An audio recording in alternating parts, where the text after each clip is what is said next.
Did you know Ukraine is one of the top IT outsourcing locations, ranking 24th in a Global Services Location Index, which is 17 positions higher than in 2015. But what makes it such an attractive IT location? Here are some facts about Ukrainian IT market and its dynamics. The market shows 20 to 25% annual growth and is now 10 times bigger than 10 years ago. Around 100,000 IT specialists are employed in the industry. The annual number of tech graduates is about 36,000, and they mostly move to 5 major IT centers of Ukraine, which are Kyiv, Kharkiv, Lviv, Odessa, and Dnipropetrovsk. The salaries of software developers vary between $500 for juniors, $2,000 for engineers, and up to $5,000 for seniors. You can rent office premises at a price between $5 and $30 per square meter.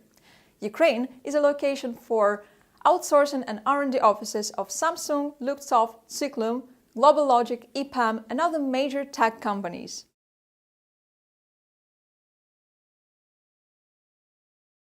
You may start your outsourcing or R&D journey in Ukraine by choosing a form of doing business.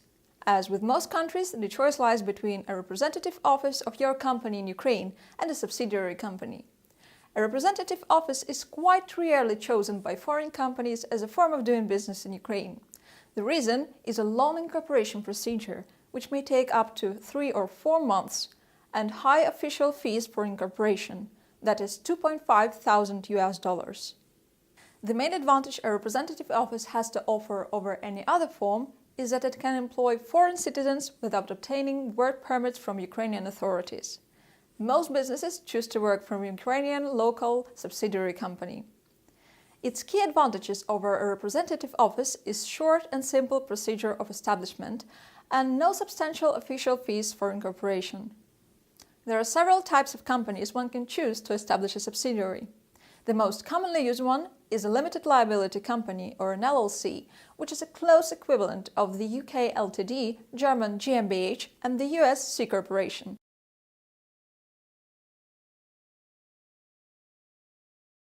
LLC can be established within 3 business days and free of any official charges. There are no minimum requirements as to the amount of LLC's registered capital. It is determined by the LLC's participants. The registered capital must be paid within 1 year of the date of incorporation. There are 2 main bodies in the LLC, which are the General Meeting of Participants and its executive body, a director or a board of directors. General Meeting can decide on any matters of LLC's business. It is an exclusive authority of LLC's General Meeting to appoint executive body, change LLC's registered capital, to liquidate LLC, etc. The executive body manages LLC's day-to-day business. It signs contracts, company reports, financial documents, represents LLC before government authorities. The power of director or board of directors can be limited by General Meeting.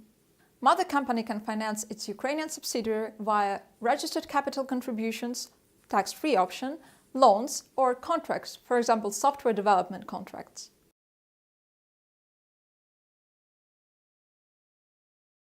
There are 2 main taxation systems in Ukraine: regular taxation and so-called single tax. The main taxes a company on a regular taxation system has to pay is a corporate tax at the rate of 18% of company's profits, value-added tax, which is similar to the US sales tax at the rate of 18%. However, Ukrainian companies rarely pay this tax in the software development business, and single social security contribution at the rate of 22% of the salary of each person employed under the labor agreement. Another option is to choose single tax system. Under this tax regime, a company has to pay 5% at a maximum of its income as opposed to profits, plus single social security contribution for each person employed under labor agreement at the rate of 22% of his or her salary. To enjoy this tax regime, LLC has to comply with maximum annual turnover requirement, which is $200,000 per year.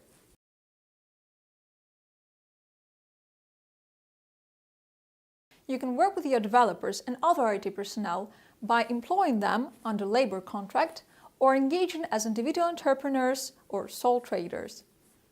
The issue of choosing either one is closely linked with taxation system, as this way you can greatly reduce your tax burden.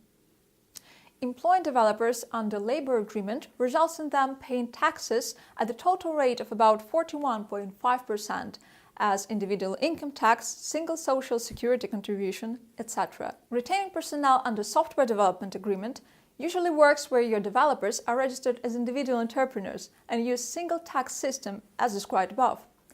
This way, they can pay 5% of their income instead of 18% individual income tax normally applied to individuals not registered as entrepreneurs.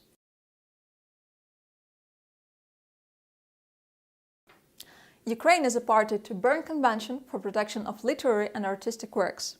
That's why copyright protection of source code for computer programs is recognized upon creation, with no need to register it.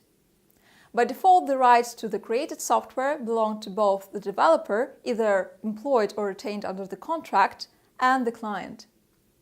However, you can change this rule in your contract provisions, so that the rights to the software will belong to you as a client.